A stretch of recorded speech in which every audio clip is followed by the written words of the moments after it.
सामान्य अध्ययन MCQs हिंदी पाठ 76। पहला प्रश्न। एक गन्ना उत्पादन के एक व्यावहारिक उपागम का, जिसे धारणीय गन्ना उपक्रमण के रूप में जाना जाता है, क्या महत्व है? एक, कृषि की पारंपरिक पद्धति की तुलना में इसमें बीज की लागत बहुत कम होती है। 2, इसमें टपकन ड्रिप सिंचाई का प्रभावकारी प्रयोग हो सकता है। 3, इसमें रासायनिक अकार्बनिक उर्वरकों का बिल्कुल भी इस्तेमाल नहीं होता। 4, कृषि की पारंपरिक पद्धति की तुलना में इसमें अंतराशस्यन की ज्यादा गुंजाइश है। नीचे दिए गए कूट का प्रयोग कर सही उत्तर चुनिए। आ, केवल 1 और 3। बी, केवल 1, 2 और 4। सी, केवल 2, 3 और 4। डी, 1, 2, 3 और 4। इस प्रश्न का उत्तर है बी। अगला प्रश्न। 2, यदि अंतर्राष्ट्रीय महत्व की किसी आर्द्र भूमि को मॉन्ट्रियो रिकॉर्ड के अधीन लाया जाए तो इससे क्या अभिप्राय है? अ, मानव हस्तक्षेप के परिणामस्वरूप आर्द्र भूमि में पारिस्थितिक स्वरूप में परिवर्तन हो गया है, हो रहा है या होना संभावित है। बी, जिस देश में आर्द्र भूमि अवस्थित है उसे आर्द्र भूमि के कोर से 5 किलोमीटर के दायरे में मानव क्रियाकलाप को निषिद्ध करने के लिए विधि अधिनियमित करना चाहिए। सी, आर्द्र भूमि का बचा रहना इसके आसपास रहने वाले कतिपय समुदायों की सांस्कृतिक प्रथाओं तथा परंपराओं पर निर्भर है और इसलिए उसके अंदर की सांस्कृतिक विविधता को नष्ट नहीं किया जाना चाहिए। डी, इसे विश्व विरासत स्थल की स्थिति प्रदान की गई है। इस प्रश्न का उत्तर है आ। अगला प्रश्न। 3, निम्नलिखित द्वीपों के युग्मों में से कौन सा एक दशांश जलमार्ग द्वारा आपस में पृथक किया जाता है? अ, अंडमान एवं निकोबार। बी, निकोबार एवं सुमात्रा। सी, मालदीव एवं लक्षद्वीप। डी, सुमात्रा एवं जावा। इस प्रश्न का उत्तर है आ। अगला प्रश्न। 4, निम्नलिखित युग्मों पर विचार कीजिए। कार्यक्रम परियोजना मंत्रालय। 1, सूखा प्रवण क्षेत्र कार्यक्रम कृषि मंत्रालय। 2, मरुस्थल विकास कार्यक्रम पर्यावरण एवं वन मंत्रालय। 3, वर्षापूरित क्षेत्रों हेतु राष्ट्रीय जल संभर ग्रामीण विकास मंत्रालय। उपर्युक्त युग्मों में से कौन सा से सही सुमेलित है? आ, केवल 1 और 2। बी, केवल 3। सी, 1, 2 और 3। डी, कोई नहीं। इस प्रश्न का उत्तर है बी। अगला प्रश्न। 5, Bambai natural history society BNHS के संदर्भ में निम्नलिखित कथनों पर विचार कीजिए। 1, यह पर्यावरण एवं वन मंत्रालय के अधीन एक स्वायत्त संगठन है। 2, यह क्रिया आधारित अनुसंधान, शिक्षा एवं लोक जागरूकता के माध्यम से प्रकृति को बचाने का प्रयास करता है।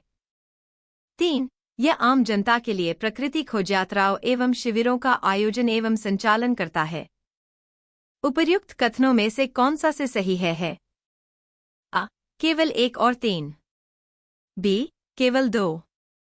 सी, केवल 2 और 3। डी, 1, 2 और 3।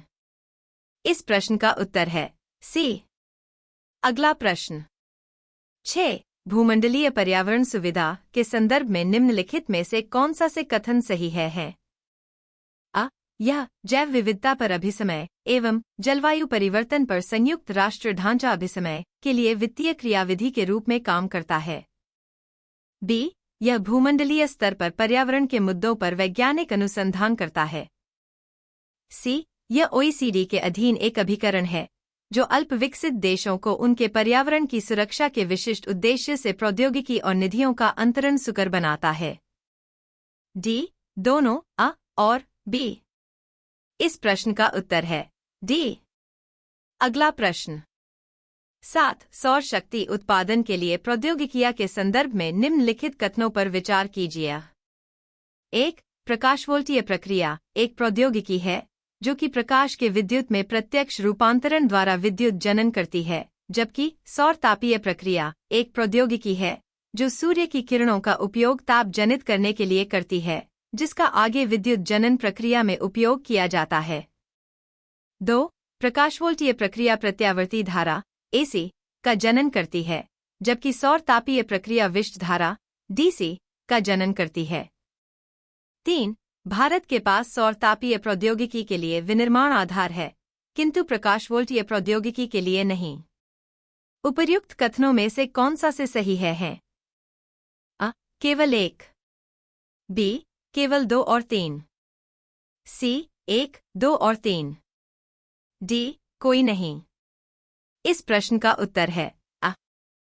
अगला प्रश्न 8. निम्नलिखित भाषाओं पर विचार कीजिए। 1. गुजराती, 2. कन्नड़, 3. तेलुगु।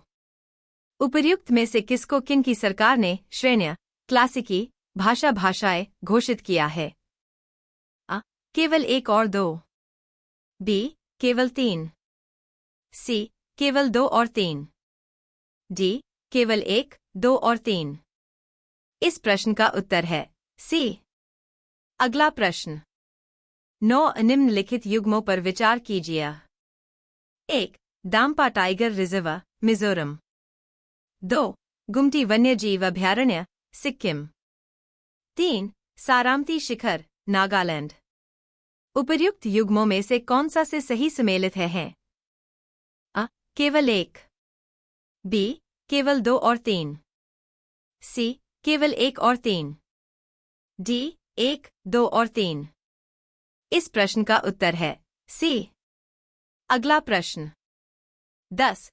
वेटलैंड्स इंटरनेशनल नामक संरक्षण संगठन के संदर्भ में निम्नलिखित में से कौन सा से कथन सही है? 1.